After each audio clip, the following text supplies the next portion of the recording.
tentang larangan mendirikan kubur di sekitar masjid. Bagaimana dengan kubur Abu Bakar dan Umar radhiyallahu anhum? Yani bagaimana dengan kubur Nabi? Itu maksudnya ada Abu Bakar Umar. Apakah ada dalil khusus tentang kebolehan kubur Abu Bakar dan Umar di sekitar masjid?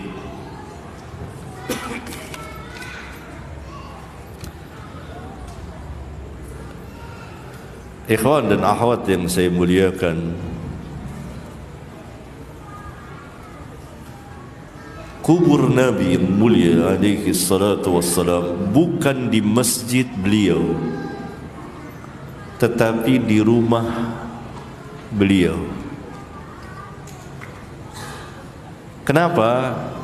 Karena setiap para nabi dan rasul dikubur di mana dia mati, di mana mereka wafat. Saya ulang, setiap para nabi dan rasul dikubur di mana mereka wafat. Nabi yang mulia alaihi salatu wassalam wafat di rumah beliau, di rumah Aisyah radhiyallahu taala anha, dikubur di situ, bukan di masjid beliau. Ingat, sahabat tidak mengubur Nabi SAW di masjid beliau. Tidak, sama sekali tidak. Bagaimana mungkin sahabat mengubur Nabi yang mulia SAW di masjid, walhal Nabi SAW melarang mengubur mayit di masjid, mengubur seseorang di masjid. Bahkan Nabi SAW memberitahukan, mengabarkan bahwa Allah melaknat Yahudi dan Nasara yang telah menjadikan kubur nabi-nabi mereka sebagai masjid. Dalam hadis sahih riwayat Bukhari dan Muslim, la'natullah 'alal yahudi wan nasara ittakhadhu qubur anbiya'ihim masajid.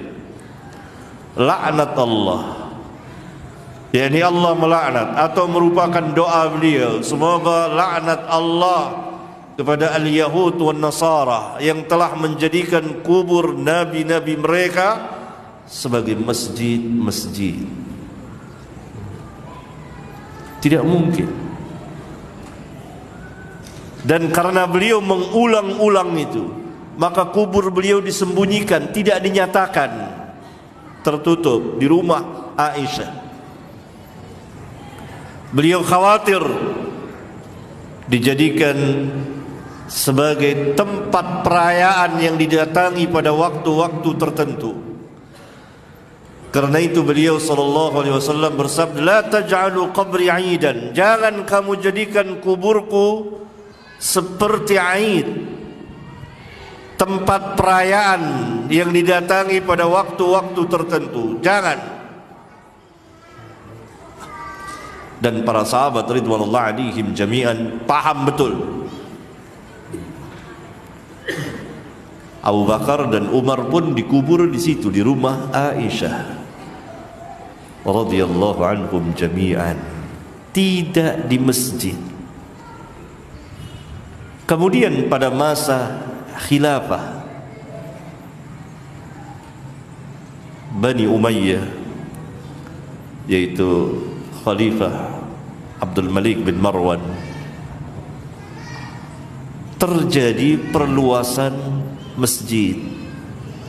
Dan kita tahu bahwa rumah Ummul Mukminin radhiyallahu taala anhu Aisyah bersebelahan dengan masjid.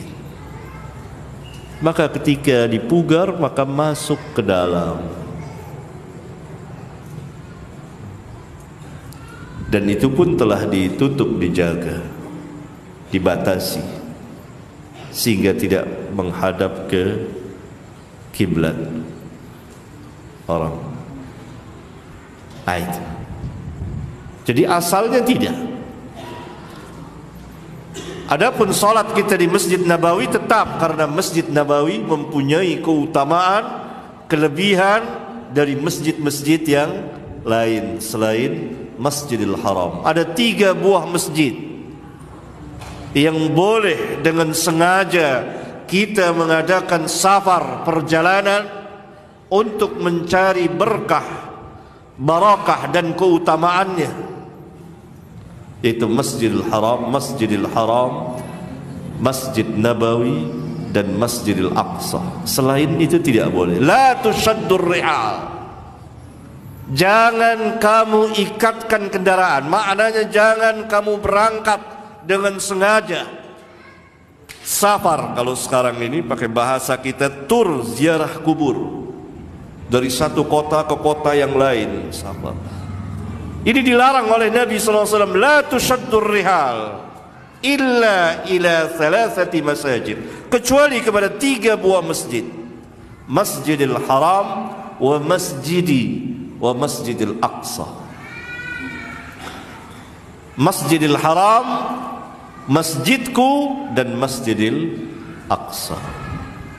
Dengan penjelasan singkat ini, insyaallah kita paham bahwa asal kubur Nabi sallallahu alaihi wasallam bersama kedua orang sahabatnya tidak di masjid, tidak dikubur di masjid, tetapi di luar masjid, di rumah Ummul Mukminin Aisyah radhiyallahu taala anhu.